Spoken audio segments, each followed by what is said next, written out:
दर्शकगण, श्रोतागण, भाई और बहनों, मातृशक्ति को नमन। खास, विशेष, मनमोहक, एक अच्छा इंसान बनाने वाला, एक नए नए टिप्स देने वाला, स्वास्थ्य के संबंधी, लाइफ स्टाइल के संबंधी, जीवन निर्माण के संबंधी, व्यक्तित्व विकास के संबंधी, वसुधैव कुटुंबकम के बारे में बताने वाला, चहुमुखी विकास करने वाला, होलिस्टिक हेल्थ की बात बताने वाला कार्यक्रम में आपका हार्दिक स्वागत है, अभिनंदन है, सत्कार है। कार्यक्रम में हम रोज नए नए विषयों के साथ में प्रवेश करते हैं। कभी भी पुराना विषय नहीं रखा जाता है, हर रोज नया विषय रखा जाता है और उस विषय को होलिस्टिक बनाया जाता है, सांगोपांग बनाया जाता है, उसको मल्टी डायरेक्शनल बनाया जाता है, उसको शोध परख बनाया जाता है, ताकि हर वर्ग के व्यक्ति को उसमें से कुछ न कुछ खुराक मिले, उसमें से कुछ न कुछ जीवन निर्माण के संदेश मिले। इसी क्रम के अंदर आज हमारा एक बहुत सुंदर दार्शनिक विषय आपके सामने प्रस्तुत करने जा रहे हैं। आज का हमारा विषय है राग द्वेष मुक्त जीवन। भाई और बहनों, दर्शकगण, श्रोतागण, बहुत ही सुंदर विषय है। इस विषय को अगर अपन जीवन में धारण कर लेते हैं तो हमारा जीवन सफल हो जाता है। यही जीवन नहीं, आने वाला जीवन भी सफल हो जाता है, क्योंकि हमारा ये जीवन जो है एक चेन की तरह है। हमने पूर्व जन्म के अंदर जन्म लिया था और वर्तमान में हम जीवन जी रहे हैं और आने वाले समय में भी हमारा जीवन होगा। ये साइकिल है, ये साइकिल चलती रहती है और जब तक चलती रहेगी जब हम पूर्णतया राग द्वेष मुक्त होकर के, और हमारा जो अस्तित्व है, हमारी जो चेतना है, हमारी जो शुद्ध आत्मा है, उसको हम सिद्ध बुद्ध मुक्त नहीं बना लेंगे, संपूर्ण कर्मों से मुक्त नहीं कर लेंगे, तब तक हमारा यह जीवन मरण का चक्र चलता ही रहेगा। जीवन मरण के चक्र को जो है बढ़ाने वाले हैं दो तत्व है, राग द्वेष। तो आज हमारा विषय है राग द्वेष से मुक्त हम कैसे हों। सबसे पहले हम समझना होगा कि राग क्या है और द्वेष क्या है। राग का अर्थ होता है अटैचमेंट और प्रियता, और हमें जुड़ाव होना, किसी भी चीज से जो है लग जाना, आसक्त होना, उसको राग कहा जाता है। राग कौन सा है? माया और लोभ। माया का अर्थ होता है छल कपट और लोभ का अर्थ होता है कि लालच करना, अटैचमेंट करना और लुब्ध होना, इंद्रिय सुख के अंदर लुब्ध होना, धन दौलत में लुब्ध होना, परिवार में लुब्ध होना। ये सारा जो अटैचमेंट कहलाता है, इसको मोह भी कहा जाता है और इसको लोभ भी कहा जाता है। और द्वेष क्या होता है? द्वेष का होता है क्रोध, गुस्सा करना, एंगर और अहंकार। अहंकार का मतलब घमंड करना, अपने आप को बहुत बड़ा समझना, सुपीरियरिटी कॉम्प्लेक्स में रहना, ये सारा अहंकार है। किसी को तुच्छ समझना और अपने को बड़ा समझना, ये अहंकार कहलाता है। भाई और बहनों, दर्शकगण, श्रोतागण, ये दो बीमारियां हैं। ये दोनों जो हैं हमारे दुश्मन हैं। इन दुश्मनों की हमें विजय करना है और दुश्मनों की विजय करने वाला अरिहंत कहलाता है। अरि का मतलब दुश्मन, हंत का मतलब नाश करने वाला। अरिहंत भगवान कहलाता है। भगवान वह होता है जो इन दो दुश्मनों को नाश करता है, भीतरी दुश्मनों को नाश करता। बाहरी दुश्मनों की हम बात नहीं कर रहे हैं, ये हमारे भीतर में छुपे हुए दुश्मन हैं, राग द्वेष, जिसको क्रोध, मान, माया, लोभ कहते हैं। एक शब्द के अंदर जिसको कषाय कहा जाता है। कषाय का अर्थ होता है रंगा हुआ। जो हमारा कसाय कलर होता है वो रंगा हुआ कलर कहलाता है। वो ये रंगे हुए हैं और ये हमारे जीवन को भी रंग देते हैं, यानी जीवन को लिप्त कर देते हैं, अटैचमेंट में डाल देते हैं, मोह के अंदर डाल देते हैं और हम उसी चक्कर के अंदर घूमते रहते हैं। भाई और बहनों, दर्शकगण, श्रोतागण, अब प्रश्न यह है कि राग द्वेष मुक्त जीवन हमारा कैसे हो, तो हम एक एक चीज को समझें। क्रोध जो है ये भयंकर अग्नि है। जिस तरीके से दावा न लगता है तो सारा जंगल जल जाता है, उसी तरह से जो व्यक्ति क्रोधी होता है वो अपने शरीर की एक एक कोशिका को खराब कर देता है। शरीर के जितने भी हमारे सिस्टम है, हमारा पाचन तंत्र है, रुधिर तंत्र है, उत्सर्जन तंत्र है और जितने भी तंत्र हमारे शरीर में चलते हैं, उसके अंदर जो एक तरह का विषैला रस पदार्थ हो जाता है, जो जहर पैदा होता है, तो क्रोध होता है वो एक तरह का जहर होता है। और जो भयंकर क्रोधी होते हैं वो नाग की तरह होते हैं। नाग जब किसी को डसता है तो उसका जहर इतना भयंकर होता है कि व्यक्ति मर जाता है। इस तरह से भयंकर क्रोधी व्यक्ति होते हैं, वो किसी को डस लेते हैं तो उसके भी जहर चढ़ जाता है। क्रोध स्वयं को बर्बाद करता है और साथ साथ में जिसके ऊपर क्रोध किया जाए उसको भी खराब करता है, क्योंकि ये एक नेगेटिविटी है, ये अवगुण है, ये हमारे नकारात्मक भाव है।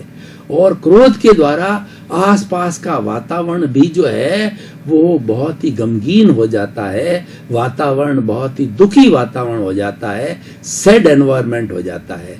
उदाहरण के तौर पर देख लीजिए, अगर पति पत्नी के बीच के अंदर झंझट हो जाए, पति पत्नी के ऊपर क्रोध करे तो पत्नी भी वैसा का वैसा क्रोध करने लग जाती है और दोनों के बीच के अंदर महाभारत चालू हो जाता है, टकराव हो जाता है। और टकराव होते होते न मालूम धक्का मुक्की भी हो सकती है। और जो लोग बहुत ज्यादा क्रोधी होते हैं वो क्या कर बैठते हैं कुछ पता नहीं, उनकी क्रोध की सीमा इतनी होती है किसी को मार तक दे देते हैं, क्रोध के अंदर सुसाइड हो जाते हैं, क्रोध के अंदर जो है मर्डर हो जाते हैं। क्योंकि क्रोध ऐसा दावानल है कि ऊंट किस करवट बैठता उसी तरह से क्रोध क्या रूप ले लेता है कुछ कहा नहीं जा सकता है। जीवन के अंदर ज्यादातर जो अवगुण होते हैं इस क्रोध के कारण होते हैं। तो भाई और बहनों, दर्शकगण, श्रोतागण, ऐसे एक दावानल को, ऐसी एक अग्नि को हमें दूर रखना चाहिए। क्रोध जो है उसको जीतना चाहिए। क्रोध को हम कैसे जीते हैं? क्रोध को जीतने के लिए क्षमा भाव चाहिए।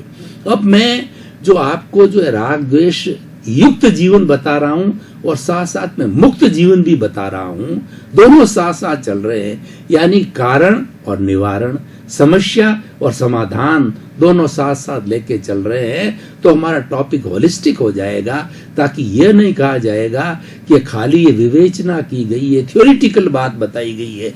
जब तक कि समाधान नहीं देते वो बात प्रैक्टिकल नहीं होती है, और प्रैक्टिकल न होने का यूजफुल नहीं होती है। इसीलिए किसी भी बात को यूजफुल बनाने के लिए, उसकी सामाजिक उपयोगिता देने के लिए, उसको रिलीवेंस देने के लिए और उसका जो है वो प्रासंगिक बनाने के लिए समाधान देना जरूरी है। समस्या चारों तरफ है, समस्या हमसे छुपी नहीं है, हमारा जीवन समस्याग्रस्त है, पर उस समस्या का समाधान देना बड़ी बात होती है। जब समाधान मिलता है तो व्यक्ति सुखी होता है, व्यक्ति को जीवन की दिशा मिलती है। जब समाज को समाधान मिलता है तो समाज उन्नति करता है। जब देश को समाधान मिलता है तो विकास होता है। जब विश्व को समाधान मिलता है तो वसुधैव कुटुंबकम बनता है और ये सारी सृष्टि एक जीने योग्य होती है। बड़ा आह्लाद का विषय होता है जब हम प्रेम के साथ में, मैत्री के साथ में, भाईचारा के साथ के अंदर और संवेदनशीलता के साथ में एक दूसरे के सुख दुख को बांट करके जीते हैं तो हमें बड़ा आनंद आता है। चाहे घर हो, चाहे परिवार हो, चाहे समाज हो, चाहे विश्व हो, सब में एक सा फॉर्मूला लागू तो होता है। अब देखिए, हमने क्रोध की बात करी, दूसरी बात है अहंकार की। अहंकार क्रोध से भी बढ़कर है। आज दुनिया के अंदर जितने भी नकारात्मक भाव आ रहे हैं, जितनी भी बुराइयां आ रही है, उन सब का कारण है ईगो। आज व्यक्ति इतना इगोस्टिक हो गया है कि वो अपने आप को, हमारी देशी भाषा में बात करें, कि लाड साहब समझता है, अपने आप को राजा समझता है, अपने आप को सुपीरियर समझता है। वो देखता है कि मेरे से नीचे वाले जो लोग हैं, मेरे साथी लोग हैं, वे मेरे मात-हाथ हैं, वे कुछ नहीं जानते, मैं तो सब कुछ जानता हूं। इतना अहंकार चढ़ जाता है। अहंकार 8 तरह के होते हैं। जाति का होता है, जाति, कुल और यौवन, ऐश्वर्य, पद, ज्ञान, इस तरीके 8 तरह के मद होते हैं। और ये मद व्यक्ति को नीचे गिराने वाला होता है। जिस समय व्यक्ति में ज्ञान का अहंकार होता है, ऐश्वर्य का अहंकार होता है, धन दौलत का होता है, रूप का होता है, और तप का होता है, कुल का होता है, और जाति का होता है, जब ये अहंकार व्यक्ति में आते हैं तो व्यक्ति गिरता जाता है। अहंकार एक ऐसी, कैसे कहना चाहिए, चिराग है, जो कि अगर मान लो बहुत बड़ा कोई जो है वो लकड़ी का गट्ठर पड़ा है, या लकड़ी का कहना चाहिए कि पूरा बनाया हुआ पड़ा है, उसके अंदर एक छोटा सा चिराग लगा दो तो चिराग के कारण क्या है कि वो धीरे धीरे सारा जल जाता है। इसीलिए जब अहंकार व्यक्ति के अंदर आना चालू हो जाता है तब वो गिरना चालू हो जाता है। चाहे कितना ही बड़ा ज्ञानी पुरुष हो, चाहे कितना ही बड़ा व्यक्ति हो, कितना ही पद प्रतिष्ठा वाला व्यक्ति हो, पर जो ही उसके अंदर अहंकार आया, समझ लीजिए उसकी दुर्गति चालू हो जाती, उसका विनाश चालू हो जाता है। और देखिए अहंकार को किससे जीता जा सकता है? अहंकार को जीता जा सकता है सरलता से। व्यक्ति को सरल बनना चाहिए, एक बच्चे की तरह सरल होना चाहिए, क्योंकि जो सरल व्यक्ति होता है हर एक के साथ एडजस्ट हो जाता है और वह मानव मात्र का जो है वो सबका प्रेम भाव से रहता है और सबके साथ के अंदर विनम्रता से रहता है और सबका सम्मान करता है। ऐसा सरलता से रहने वाला व्यक्ति कहीं पर भी एडजस्ट हो जाता है। He can be adjusted everywhere. A man he is quite polite, a man is quite simple, a man is having good habit, a man is having the quality of the adjustment, he can be adjusted anywhere throughout the world. इसीलिए हमारे में सरलता आनी चाहिए, अहंकार को सरलता से जीतना चाहिए। आपके पास में ज्ञान है, अच्छी बात है, ये कुदरत ने दिया, ईश्वर ने दिया है। उस ज्ञान का अहंकार नहीं करके उस ज्ञान को चारित्र में उतारिए। नानस सार मायारो, ज्ञान का सार आचार है। प्रभु ने आपको ज्ञान दिया है, उसको अपने जीवन में ढालिए। जब आपका ज्ञान आपके हृदयंगम हो जाएगा, आत्मसात हो जाएगा, तो लोग आपसे लेसन लेंगे, लोग आपके पास में आना पसंद करेंगे, आपको सुनना पसंद करेंगे, आपसे परामर्श लेंगे और आप एक अच्छे व्यक्ति बन जाते हो। अहंकार तो एक माया है, अहंकार तो एक छलावा है जो फोर्स के साथ के अंदर दिखाई देता है, लेकिन सरलता जो है दिल में घर कर लेती है। जब किसी का दिल के अंदर घर होता है तब सम्मान मिलता है, हृदय में स्थान होता है तब सम्मान मिलता है। इसलिए इस बड़े अवगुण को हमारे जीवन से हटाना चाहिए, तभी हम राग द्वेष मुक्त जीवन की बात कर रहे हैं। तो द्वेष की बात जो हम कर रहे हैं, द्वेष के अंदर क्रोध और अहंकार दो द्वेष है। इन क्रोध को जो है क्षमा भाव से जीते, हम क्षमा कर देते हैं किसी व्यक्ति को कि भाई क्षमा वीरस्य भूषणम। जो वीर होता है वो क्षमा करता, किसी ने गलती करी हमने क्षमा कर दिया, कोई बात नहीं है, ये नादान है, कुछ जानता नहीं है और मुझे उसका कोई बदला नहीं लेना, इसने गाली दी है या कोई इंसल्ट किया है, कोई भी काम किया है, उसको क्षमा कर दिया। ये क्षमा भाव और अहंकार को सरलता से ऋजुता से जीता जाता है। अब माया जो है ना, ये छल कपट होती है। छल कपट जो होती है वह व्यक्ति को तिर्यंच गति के अंदर ले जाती है। हम 4 गति की बात करें, नरक गति, तिर्यंच गति, मनुष्य गति और देव गति। नरक गति के अंदर कौन सा व्यक्ति जाता है या नरक गति का जन्म कौन धारण करता है? जो कि हिंसा करता है, पंचेंद्रिय वध करता है, प्राणियों को मारता है, कत्ल करता है और उनकी हिंसा करता है। ऐसा दुष्कार्य करने वाला नरक गति में जाता है। छल कपट करने वाला जो है तिर्यंच गति में जाता है। छल कपट क्या होता है? कथनी करनी में अंतर होता है। कोई तोल माप करने वाला व्यक्ति होता है तो वो कम तोल देता है, 1 किलो की जगह 800 ग्राम दे देता है, 1 कुंटल की जगह 700 किलो दे देता है। ये सारा तोल माप के अंदर झूठ चलाना होता है। ये जो है माया जो क्रोध अहंकार माया कहलाती है और ये माया इस संसार को भटकाती है।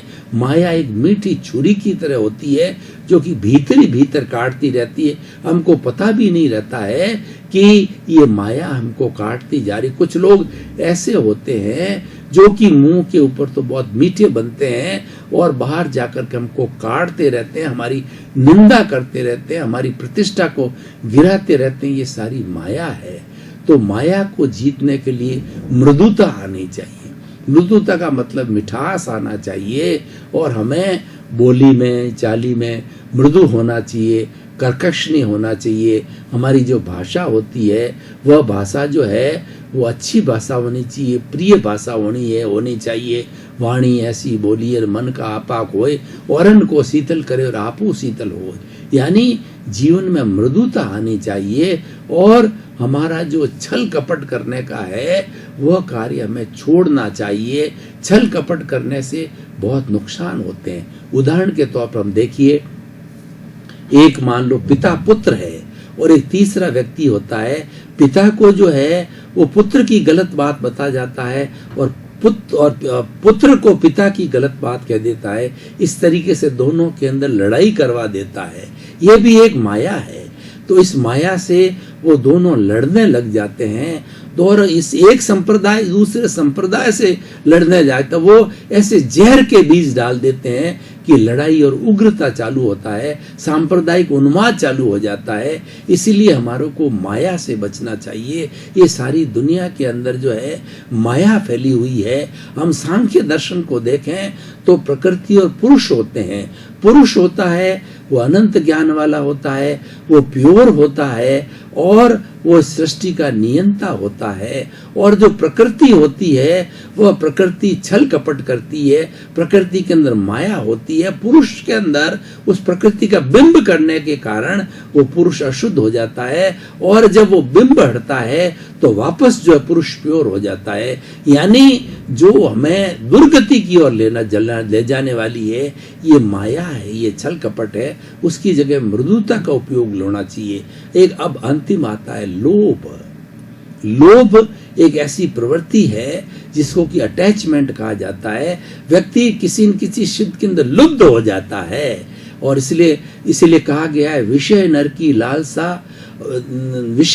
लालसा और पाम रोग की खाज, लोभी की धन लालसा और तीनों बेअंदाज।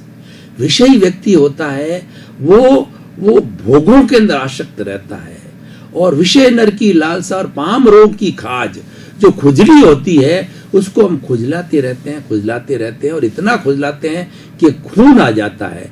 उसी तरह से लोभी व्यक्ति है इतना आसक्त हो जाता है कि उसके अंदर अपना जीवन भी बर्बाद कर देता। उदाहरण के तौर पर आप देखिए कि कमल का फूल है, उसके अंदर भंवरा आ गया। भंवरा जो है उसके पराग कणों के अंदर बैठ करके उसका मधुर मधुर रस तो चूसता है, लेकिन कमल क्या रात के अंदर बंद हो जाता है। तो वो उसके अंदर इतना लुब्ध हो जाता है कि भंवरा कि उसका रस चूसता रहता है। और स्थिति जब शाम की आती है और जो कमल बंद हो जाता है, बंद कमल के अंदर भंवरा अपना जीवन भी गुमा देता है। उसी तरीके से देखिए एक व्यक्ति जो पेड़ के ऊपर लटक रहा है और उसके पेड़ के ऊपर का मुंह खुला हुआ है और उसके ऊपर शहद की जो है बूंद गिरती रहती है और नीचे मान लीजिए कुआं है और वह पेड़ के सहारे लटक रहा है, तो उसके ऊपर शहद की बूंद पड़ती रहती है, उसको मिठास महसूस होता रहता है। लेकिन उस मिठास के साथ साथ के अंदर कोई ऐसा होता है कि उसका हाथ छूट जाता है और वो कुएं में गिर जाता है, क्योंकि वो लोभ के वशीभूत हो रहा है। हमारे 5 इंद्रियों के भोग जो इतने हानिकारक होते हैं, इस भोग के अंदर में इतने आसक्त हो जाते हैं कि हमको जीवन का पता ही नहीं रहता है।